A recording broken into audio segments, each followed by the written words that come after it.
আমি আসতেছি না, আমার কাজ আছে। জোর করে নিয়ে আসছে আপনার বোন। বলছে বাসায় যাবো 1 মাসের জন্য, কীভাবে থাকবো একা আমি আর আমার বোন, তুমি আসো। আমরা আড্ডা দিলাম, আকাশের চাঁদ দেখলাম। আহা, ফিস ফিস ফিস ফিস করে কথা বলবো, একটা কেমিস্ট্রি হবে, সেখান থেকে বন্ধুত্ব, বন্ধুত্ব থেকে প্রেম। ও যান, নুডল কোট নিয়ে আসুন, ফোন করবো। এই ওয়েট ওয়েট ওয়েট ওয়েট আমার বোন যেহেতু চলেই আসছে, সো আমি আমার বোনকে বোঝাবো, আপনি বাসায় গিয়ে আপনার ভাইকে বোঝান। আপনি নিজে বলছেন তাদের মধ্যে যদি কোনো ঝগড়া হয়, কোনো গ্যাঞ্জাম হয়, তাহলে আপনি আপনার ভাইকে বোঝাবেন, আমি আমার বোনকে বোঝাবো। সো এখন আমার বোনকে আমি আরামসে আমার বাসায় বসে এসে বোঝাবো, আপনি দয়া করে আপনার ভাইকে বোঝান। যান। কি এর মানে আমি এখন চলে যাবো? কোর্স ঢুকবো ভিতরে?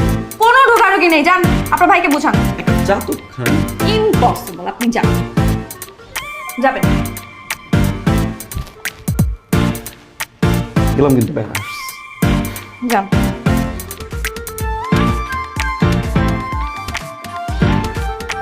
একসাথে যাবো। খাবার কি শর্ত? কিরকম কয়তো? আরে বেআই, আপনার গালের গর্তটা তো সুন্দর।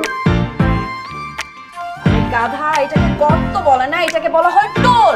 ওই তো টোল। টোল মানে গর্ত, গর্ত মানে টোল।